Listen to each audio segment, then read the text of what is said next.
வணக்கம் மக்களே! இப்ப நம்ம பார்க்க போறது முத்துமலை முருகர் கோவில பத்தி தான். இந்த கோயில் வந்து பார்த்தீங்கன்னா, சேலம் மாவட்டத்தில ஏத்தனாபுரம் அப்படிங்கிற இடத்துல இருக்கு. இது வந்து பார்த்தீங்கன்னா, 2016ஆம் ஆண்டு தான் வந்து நிறுவப்பட்ட கோயில்.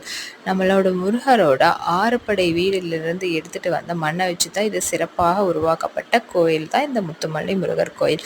இந்த கோயிலுக்கு ஏன் முத்துமலைன்னு பேரு வந்துச்சுன்னா, முருகர் வந்து நம்ம வாகனமான மயில் வாகனத்துல உலக வலம் வரும்போது அவர் போட்டிருந்த மாலையிலிருந்து ஒரு முத்து வந்து கீழே விழுந்துச்சு. அந்த முத்தை எடுக்கிறதுக்காக கால் பதிச்ச இடம் தான் இந்த முத்துமலை முருகன் கோயில். இது வந்து பார்த்தீங்கன்னா, ரொம்ப பிரபலமான கோயில். உலகிலே வந்து இதுதான் மிகப்பெரிய சிலை. அதாவது 145 அடிக்கு மேல இருக்கிற இந்த சிலை வந்து பார்த்தீங்கன்னா, இந்த சேலம் மாவட்டம் பக்கத்துல அமைஞ்சிருக்கு. இதுதான் வந்து பார்த்தீங்கன்னா, கோயிலுக்கு போற வழி. முன்னாடி என்ட்ரன்ஸ் இப்படிதான் இருக்கும். இந்த வழியா போய் தான் நம்ம சாமிய தரிசிக்கணும். வந்து முருகர பார்த்தீங்கன்னா, அவ்ளோ அழகா இருக்கும். எவ்ளோ அழகா இது நிறுவப்பட்டு இருக்குதுன்னா, சொல்ல வார்த்தைகள் இல்ல. அந்த அளவுக்கு அழகான சிலை வந்து உருவாக்கப்பட்டிருக்கிறது.